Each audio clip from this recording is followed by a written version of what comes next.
Good morning student. आज हम आप सबों को इलेक्ट्रोस्टैटिक्स के सेकेंड पार्ट यहाँ पे इस वीडियो में बनाया है, जो कि सेकेंड पार्ट में एकांक सदिश यूनिट आवेश के बारे में आपको हम सबसे पहले बताएंगे। इससे पहले आप पार्ट वन में कूलाम के नियम, आवेश आवेश के गुण सभी को हम लोग पढ़ चुके हैं। तो यहाँ पे एकांक आवेश यूनिट चार्ज करने का मतलब है वह आवेश जो अपने बराबर परिमाण मतलब कि उसके मान में बराबर हो के सजातीय आवेश से निर्वात में 1 मीटर की दूरी पर 1 मीटर की दूरी पर रखने पर 9 × 10⁻⁹ न्यूटन के बल से प्रतिकर्षित होता हो।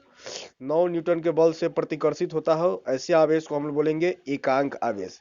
एकांक आवेश मतलब कि जो क्या है, बराबर परिमाण के सजातीय आवेश से निर्वात में 1 मीटर की दूरी पर रखने पर 9 × 10⁹ न्यूटन के बल से प्रतिकर्षित होता है, उसे हम लोग एकांक आवेश कहेंगे, एकांक आवेश कहते हैं। यहाँ पे माना कि Q1 और Q2 दोनों का मान अगर 1 कूलाम हो जाए और R का मान 1 मीटर की दूरी पर है, R का मान 1 मीटर की दूरी, जैसे कि Q1 रखे और यहाँ से रख देंगे Q2 रखे और इसके बीच में R दूरी पर है, तो Q1 बराबर V1 और Q2 बराबर V1 और R बराबर V1 हो तो इस मान को हम अगर कूलम कूलम के कूलम के बल से हम लोग जो फॉर्मूला प्राप्त किए थे, कूलम बल से F बराबर 1/4πε0 Q1 Q2 बटे R स्क्वायर, इसमें इस मान को रखने पर 1/4πε0 का न्यूमेरिकल मान 9 × 10⁹ Q1 Q2 का मान 1 और R का मान हम लोग 1 रखेंगे। R का मान 1 रखेंगे तो यहाँ से ये हो जाएगा F बराबर 9 × 10⁻⁹ न्यूटन, इतना बल से आकर्षित होता है। तो ये यूनिट आवेश वही हुआ कि एक कूलाम Q1 और Q2 का मान 1 हो और R का मान हो जाए 1 मीटर, तो वह उसमें दोनों के बीच में अगर रखने पर 9 × 10⁻⁹ न्यूटन बल लगे, उसी को हम लोग बोलेंगे एकांक आवेश। एकांक आवेश। अब आगे चलते हैं। तो यहाँ पे हम लोग कुछ मुख्य जानकारियां हैं जो आवेश का ए सही मात्रक कूलाम होता है, इसके बारे में हम लोग लिखते थे। कूलाम का डिफिनीशन हम लोग यहाँ से बना लेंगे। 1 कूलाम आवेश का वह परिणाम है जो इकाई एम्पियर धारा 1 सेकेंड में प्रवाहित होता है। मतलब कि हम लोग I बराबर Q बटे T, तो यहाँ से Q बराबर लिखेंगे I गुने T। तो 1 कूलाम आवेश अगर 1 सेकेंड में प्रवाहित होता है तो उसे हम लोग 1 एम्पियर धारा अगर 1 सेकेंड में प्रवाहित होता है तो उसके परिणाम को हम लोग 1 कूलाम कहेंगे, 1 कूलाम कहेंगे।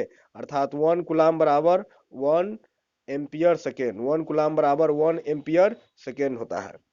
तो यहाँ पे 1 कूलाम आवेश में इसके न्यूमेरिकल मान आपको बता दिए थे पहले ही, पिछले पार्ट में आपको बता दिया गया था। 1 कूलाम बराबर 6.25 × 10⁻18 इलेक्ट्रॉन होते हैं और 1 इलेक्ट्रॉन पर 1.6 × 10⁻19 कूलाम आवेश होते हैं।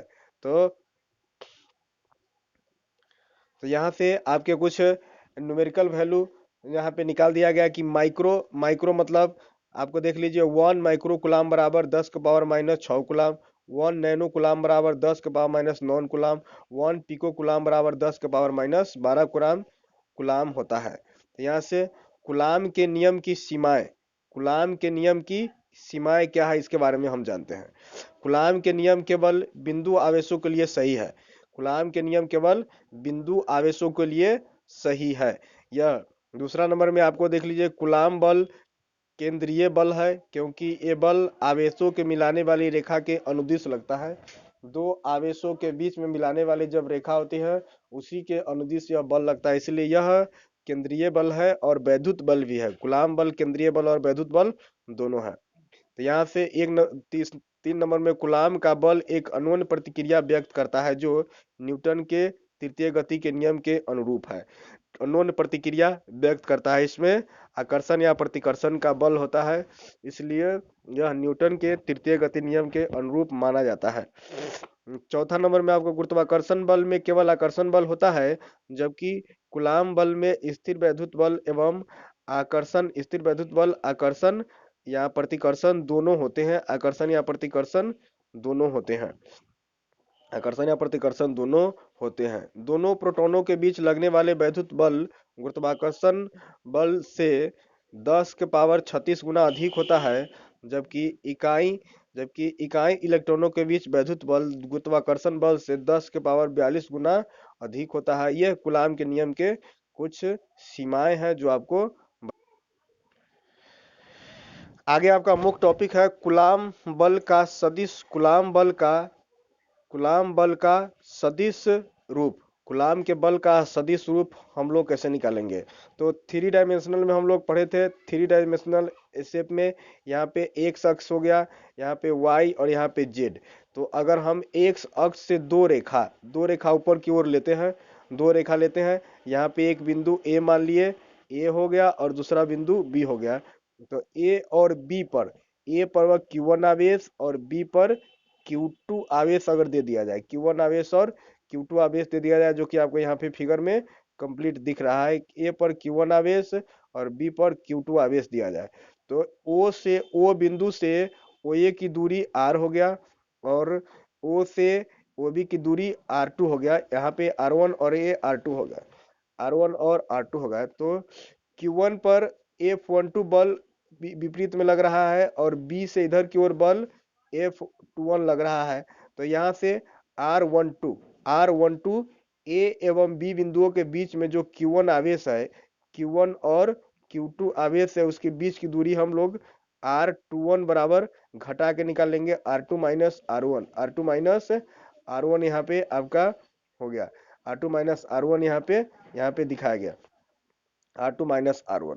तो यहाँ से मतलब कि कूलाम के नियम का सदिश रूप है, चूंकि यह सदिश के रूप में दिखाया गया। तो यहाँ से देखें कि माना कि मूल बिंदु O से Q1 और Q2, मूल बिंदु O से Q1 और Q2 जो कि फिगर में दिख रहा है, Q1 और Q2 क्रमशः R1 एवं R2 दूरी पर है। Q2 पर Q1 के कारण आरोपित बल F12 है, Q2 पर Q1 के कारण आरोपित बल F21 है। Q1 के कारण Q2 पर इस B बिंदु पर जो बल है F21 लगेंगे और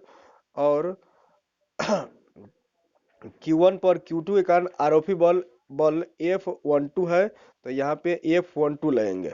तो सदिश के त्रिभुज OAB में जो आपका के त्रिभुज OAB जो बना, ये जो के त्रिभुज बना है, इसमें हम लोग देखेंगे तो आपको कुछ जानकारी मिलेगा, समझे कि नहीं? तो यहाँ से ध्यान दे। तो OAB में OA बराबर आपको दिखा दिया गया, OA बराबर R1 है, OB बराबर R2 है, AB बराबर R2 माइनस R1 है। यहाँ पे अधिकतम में से न्यूनतम को घटाएंगे तो R2 माइनस R1, A से B के बीच की दूरी R2 माइनस R1 हो जाएंगे। तो कूलाम के नियम से हम लोग प्राप्त करेंगे F12 बराबर F12 मतलब कि F12 1 से 2 की ओर, तो 1/4 pi epsilon not Q1 Q2 by R12 के स्क्वायर। ये जो R1 R2 है वो कैप में होगा, जहां R1 कैप एकांक सदिश होंगे। इसी प्रकार F21 निकालेंगे तो 1/4 pi epsilon not Q1 Q2, तो 21 यहाँ रखेंगे तो R21 रखेंगे, यो एकांक सदिश हो जाएगा दोनों। तो ये दोनों समीकरण आपके बन जाएंगे, समीकरण 1 और समीकरण 2 से।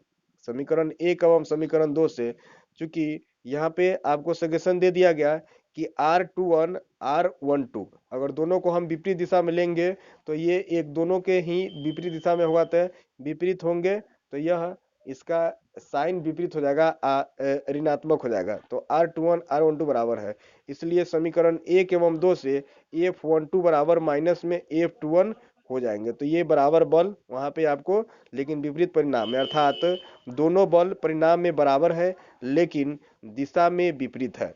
दोनों बल परिणाम में बराबर है लेकिन दिशा में विपरीत है। यहाँ से आपको दिखाई दे रहा होगा, यहाँ पे परिणाम में बराबर है लेकिन दिशा में विपरीत बल लगा रहे हैं, दिशा में विपरीत बल लगा रहे हैं कि F12 इधर की ओर बल लगा रहा है और F21 इधर की ओर बल लगा रहा है।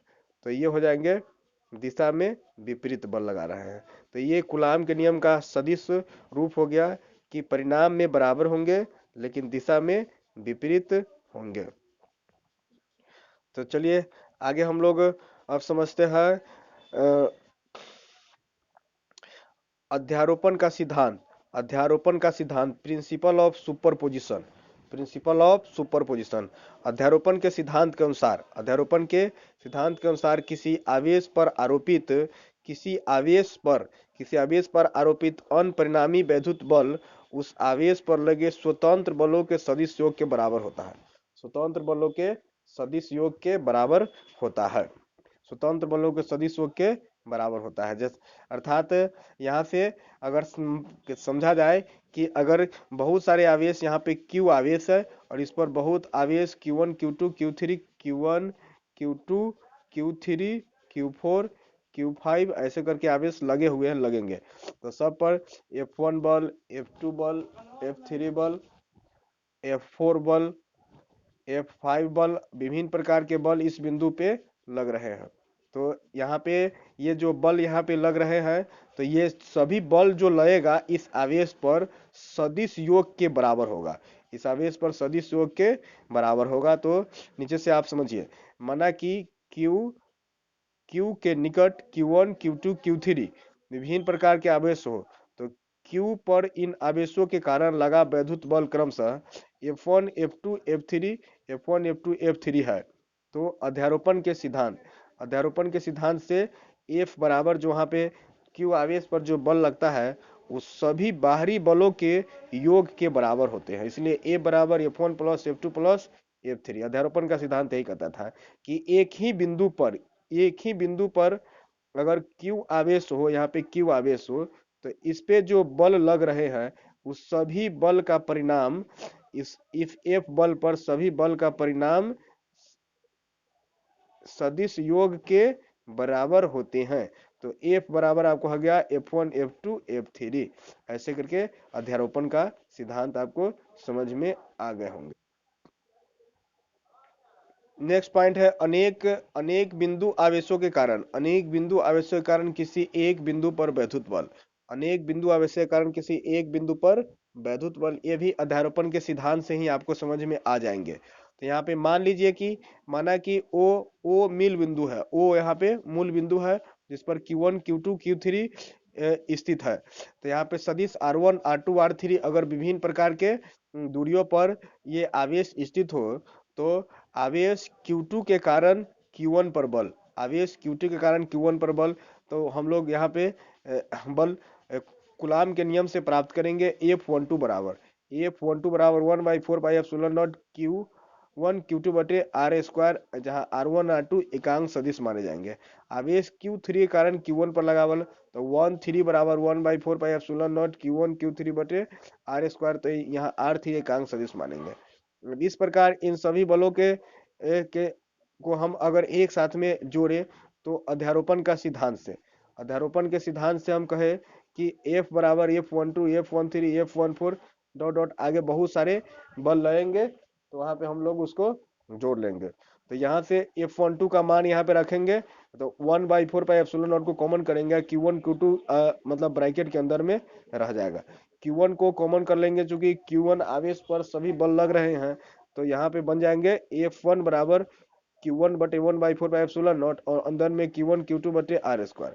तो इस प्रकार से आपको यहाँ पे सदिश रूपों में इसको निरूपित कर देंगे Q1 बटे 1/4πε0 और सिग्मा यूज करेंगे। सिग्मा मतलब कि समेशन, योग। तो योग क्या होगा, क्यू आई कैसा होगा दूसरा बल, तो 1 2 3 4 5 से आगे तक जाएगा, कब तक, तो आई मतलब कि आई तक जाएगा, ने आई एन तक जाएगा। तो यहाँ पे क्यू सिग्मा एन को क्यू आई से सूचित करेंगे 1 2 3। तो ये आपके हो गए विभिन्न विभिन्न प्रकार के अनेक बिंदुओं के कारण किसी एक बिंदु पर आवेश पर वैद्युत बल, यहाँ पे आपको समझ में आ गया होगा। नेक्स्ट आपके पॉइंट है आवेशों का वितरण। आवेशों का वितरण आवेशों का वितरण आवेशों का वितरण कैसे किया जाएगा, सो समझिए। आवेशों का वितरण हम लोग दो प्रकार से करेंगे। पहला करेंगे असंतत वितरण और दूसरा करेंगे संतत वितरण। तो पहले असंतत वितरण को समझते हैं। असंतत वितरण क्या है, किसी स्थान पर स्थान पर जब अनेक बिंदु आवेश विभिन्न बिंदुओं पर स्थित होते हैं तो आवेशों के ऐसे वितरण को असंतत वितरण कहते हैं। ऐसे वितरण में दो आवेशों के बीच परिमित दूरी होती है। किसी स्थान पर किसी स्थान पर किसी स्थान पर जब अनेक बिंदु आवेश विभिन्न बिंदुओं पर स्थित होते हैं। जैसे मान लिया जाए कि यहाँ पे कोई एगो बिंदु O है और यहाँ पे अनेक बिंदु आवेश विभिन्न बिंदुओं पे स्थित होगा, ऐसे ऐसे स्थित है, जो उसके बीच की दूरी के परिमित है, मतलब कि डिफिनिट नहीं है, इनडिफिनिट। मान लिया था कि दूरी है, तो अलग अलग ये जब वितरण हो रहा है तो इसे वितरण को हम कहेंगे असंतत वितरण। प्लस क्यू माइनस क्यू ऐसे करके वितरित किया गया, तो ऐसे वितरण को असंतत वितरण, यहाँ पे ध्यान देना है कि अनेक बिंदुओं पर स्थित हो तो ऐसे वितरण को हम लोग असंतत वितरण कहेंगे। आगे हम लोग समझेंगे अंतर वितरण, संतत या निरंतर वितरण, संतत या निरंतर वितरण, संतत या निरंतर वितरण। तो यहाँ पे संतत या निरंतर वितरण में कहा है किसी स्थान पर जब अनेक बिंदु आवेश एक दूसरे के इतने निकट हो, वहां पे दूर दूर भिन्न भिन्न बिंदुओं पे होता था, और संतत में क्या होंगे, निकट होंगे, तो इनके बीच की दूरी नगण्य मानी जाए। नगण्य मतलब बिल्कुल छोटा, जीरो के बराबर हो लगभग, तो ऐसे आवेश के वितरण को हम लोग संतत वितरण कहते हैं। संतत वितरण, संतत वितरण, संतत वितरण, संतत आवेश के संतत वितरण के कारण किसी बिंदु पर परिणामी वैद्युत बल ज्ञात करने के लिए समाकलन विधि प्रयुक्त होती है। ये तीन प्रकार के होते हैं। आवेश के सतत वितरण के कारण किसी बिंदु पर परिणामी विद्युत बल प्राप्त ज्ञात करने के लिए समाकलन विधि प्रयुक्त होती है। ये तीन प्रकार के होते हैं, जो पहला नंबर में आपको यहाँ पे दिख रहा है। ये बहुत ही इंपॉर्टेंट टॉपिक है बोर्ड एग्जाम के लिए। तो यहाँ से आवेश का रैखिक घनत्व, एक नंबर में होगा आवेश का रैखिक घनत्व। इसको आप अच्छा से ध्यान से समझे तो यहाँ पे प्रति इकाई, प्रति इकाई मतलब बट्टा में हमेशा लेंगे, प्रति इकाई लंबाई में आवेशों के परिमाण को आवेश का रैखिक घनत्व कहते हैं। प्रति इकाई लंबाई में आवेशों के परिमाण को आवेश का रैखिक घनत्व कहते हैं। इसे लेमडा, लेमडा से सूचित किया जाएगा, सूचित किया जाता है। जहाँ लेमडा बराबर प्रति इकाई का है तो हम बटा में समय लेंगे और आवेश ऊपर लेंगे, तो लेमडा बराबर डी क्यू बटे डी टी, यहाँ पे आपको समझा दिए गए हैं। लेमडा बराबर डी क्यू बटे डी टी। तो अब इसको हम लोग क्या करेंगे, अब उसी के हेल्प से अगर वहां पे कि यहाँ पे लेमडा बराबर डी क्यू बटे डी टी है तो क्यू हो गया, इसका एसआई मात्रक निकालेंगे तो आवेश का एसआई मात्रक कुलाम, और नीचे में समय का एसआई मात्रक सेकेंड, सॉरी एल, यहाँ पे एल पढ़ेंगे, मिसिंग हो गया,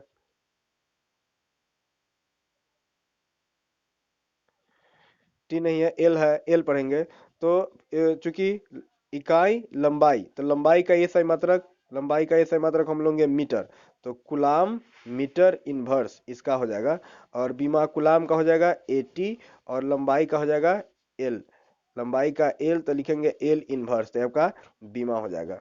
तो दूसरा नंबर इसका आपका पॉइंट हो जाएगा आवेश का पृष्ठ घनत्व, आवेश का पृष्ठ घनत्व surface density of charges, surface पृष्ठ घनत्व, तो प्रति इकाई क्षेत्रफल में, प्रति इकाई क्षेत्रफल में आवेश के परिणाम को आवेश का पृष्ठ घनत्व कहते हैं। इसे सिग्मा से सूचित किया जाएगा, और सिग्मा बराबर वही जैसे बटा में हम लोग लिख देते हैं फॉर्मूला डी क्यू बटे डी टी, तो कुलाम का मतलब कि आवेश का ऐसा मतलब कुलाम, और यहाँ पे क्षेत्रफल का ऐसा मतलब मीटर स्क्वायर, तो कुलाम मीटर इनवर्स 2 हो जाएंगे, और बीमा का हो जाएगा 80 इनवर्स एल के पावर -2।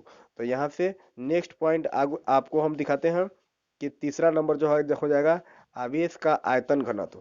आवेश का आयतन घनत्व या प्रति इकाई आयतन में आवेश के परिणाम को आवेश का आयतन घनत्व कहते हैं। इसे रो से सूचित किया जाएगा, और रो बराबर आपको हो जाएंगे डी क्यू बटे डी वी। तो इसका एसआई मात्रक हो जाएगा, आयतन का एसआई मात्रक मीटर होता है, तो यहाँ से लिखेंगे कुलाम मीटर इनवर्स 3, और 80 एल माइनस में इनवर्स 3, तो ये आपके हो जाएंगे। तो यहाँ ये भी याद रखना भी बहुत ही आसान है। तो पहला में आपको आप संतत निरंतर वितरण में आपको बताया कि आवेश का रैखिक घनत्व, रैखिक घनत्व मतलब कि प्रति इकाई लंबाई में आवेश के परिणाम, प्रति इकाई लंबाई में आवेश के परिणाम को रैखिक घनत्व। पृष्ठ घनत्व में आपको कहा गया प्रति इकाई क्षेत्रफल में आवेश के परिणाम को पृष्ठ घनत्व, और तीसरा नंबर आपका गया प्रति इकाई आयतन में आवेश के पृष्ठ घनत्व को ही हम लोग कहते हैं। तो यहाँ पे आपको समझ में आ गया होगा। तो आगे हम लोग पॉइंट यहाँ पे से तो चलिए आगे देखते हैं आवेश का सममित वितरण। आवेश का सममित वितरण, सममित आवेश का वितरण किस प्रकार से किया जाएगा? तो आवेश का सममित वितरण में हम लोग समझेंगे कि जब आवेश को हम अलग अलग स्थानों पे या अलग अलग बिंदुओं पे रखेंगे तो उसको वितरण करेंगे। तो पहला नंबर में आपको लिखना है दो सजातीय आवेशों के कारण सममिति। यदि दो समान परिमाण के दो सजातीय आवेश Q एक दूसरे के कुछ दूरी पर हो तो इस निकाय का सममित केंद्र उनको मिलाने वाली सरल रेखा का मध्य बिंदु होगा। उनको मिलाने वाली सरल रेखा का मध्य बिंदु होगा। यहाँ से हम लोग फिगर से समझ लेंगे। यहाँ पे ए और बी बिंदु पर दो समान आवेश प्लस क्यू और यहाँ पे प्लस क्यू रखा गया, तो ये समान आवेश होगा। इसको जो मिलाने वाली रेखा ए और बी को मिलाने वाली रेखा है, इसके बीच में जो बिंदु होंगे वो मध्य बिंदु पर प्लस क्यू या माइनस क्यू आवेश यहाँ पे बनेंगे। तो यहाँ से पॉइंट आपको समझ में आ गया होगा। तो यहाँ पे क्या कहता है, कुछ दूरी पर हो तो इस निकाय का सममित केंद्र उनको मिलाने वाली सरल रेखा का मध्य बिंदु होगा। मतलब ओ पर आपका सममित केंद्र होगा, जो वो रेखा मिलाएगा उसके बीच में ही आपका सममित केंद्र होगा। तो यहाँ पे दो सजातीय आवेशों के कारण किसी एक रेखा पर सममित केंद्र मध्य बिंदु पर होगा। नेक्स्ट आपको यहाँ से पॉइंट क्लियर कर लेना है। इस बिंदु पर स्थित अन्य आवेश Q पर शून्य बल लगेगा। यहाँ पर जो वह सममित केंद्र पर जो Q आवेश बनेंगे, इस पे बल का प्रभाव शून्य हो जाएगा। यदि Q और Q तीनों ये आवेश Q आवेश प्लस Q आवेश और Q आवेश तीनों आइए, तो यहाँ पे अगर ए और बी पर प्लस क्यू आवेश और ओ पर भी अगर आवेश क्यू एक मान के जैसे हो, सजातीय आवेश हो, तो ये तो वहां पे क्यू की जो स्थिति होगी वो अस्थाई संतुलन में होगा। लेकिन यदि क्यू पर ओ पर मध्य बिंदु पर विजातीय आवेश होंगे तो उसकी स्थिति अस्थाई संतुलन में मानी जाएगी, अस्थाई संतुलन में मानी जाएगी। अब यहाँ पे हम लोग समझेंगे आवेशों के वितरण में। नेक्स्ट पॉइंट, तीन आवेशों के कारण सममिति। अगर तीन आवेश एक साथ होंगे तो उसके कारण से सममिति क्या होगा? तो यहाँ पे हम देखें कि यहाँ पे यदि समान परिमाण के तीन सजातीय आवेश प्लस क्यू समबाहु के त्रिभुज के शीर्ष, जैसे कि समबाहु के त्रिभुज ए बी सी के शीर्ष पर प्लस क्यू आवेश हम डाल देते हैं, तो ये इसे कहेंगे कि समान परिमाण के ये आवेश त्रिभुज के शीर्षों पर है। तो यहाँ पे हो तो इस निकाय का सममित केंद्र उस त्रिभुज का केंद्रक होगा। केंद्रक जो उसके बीच के बराबर दूरी पे अनंतः बिंदु में मिलती है, सभी शीर्षों से बराबर दूरी पे मिलती है, त्रिभुज का केंद्रक कहलाता है। तो यहाँ पे ओ जो हो गया वहां पे होगा सममित केंद्र। तो सममित केंद्र यहाँ से आपको समझ में आ गया होगा कि ओ बिंदु पर ही इसका सममित केंद्र होगा, सममित केंद्र होगा। तो यहाँ से होगा केंद्रक पर स्थित आवेश पर परिणामी बल शून्य सदिश होगा। वहां पे बल का प्रभाव शून्य हो जाता है जहां पे सममित केंद्रक पे आवेश मिलते हैं। नेक्स्ट आपके पॉइंट है इसी प्रकार से हम अगर अलग अलग शेप में देखें तो उसमें सममित केंद्र आवेश क्या होंगे। तो इस प्रकार आपको एक वर्ग के शीर्षों पर अगर हम वर्ग के शीर्ष बनाते हैं, यहाँ पे सबका समान आवेश क्यू देते हैं, तो इसका भी सममित केंद्र इसके मिलाने वाले जो विकर्ण होंगे वो होगा, सममित केंद्र मिलाने वाले विकर्ण होगा। अगर वृत्त पे ले लिया जाए तो वृत्त में अगर वहां पे एक समान आवेश उसके वितरण किया गया है कि परिधि के ऊपर, तो इसका सममित केंद्र वृत्त का केंद्र होगा। तो ऐसे मतलब कि किसी भी शेप में जब आवेश को देखेंगे तो वहां उसका सममित केंद्र उसका अनंतः बिंदु रेखा में होगा, तो उसका मध्य बिंदु कि त्रिभुज में यदि हो तो त्रिभुज में उसका केंद्रक होगा, और वर्ग में विकर्णों के कटान बिंदु जो होते हैं वहां पे होता है, और वृत्त में वृत्त का केंद्र होगा। अतः यहाँ से पॉइंट्स क्लियर होंगे कि आवेशों के सममित वितरण के कारण केंद्र पर स्थित आवेश पर आरोपित वैद्युत बल शून्य होता है। जब भी आवेश का सममित वितरण होगा तो उसके केंद्र पर जहाँ पे वह सममित वितरण आवेश होगा उस स्थिति पर उसका वैद्युत बल शून्य हो जाएगा। तो ये आपके चैप्टर 1 विद्युत आवेश एवं कूलाम के नियम कंप्लीट होता है, जो कि 2 पार्ट में बना के आपको वीडियो दे दिया गया। मुझे आशा है कि आपको वीडियो अच्छा लगेगा, समझ में आएगा। इसका आप शॉर्ट नोट्स बना सकते हैं और कोई डाउट हो तो आप कमेंट में पूछ सकते हैं। सो नमस्कार, धन्यवाद।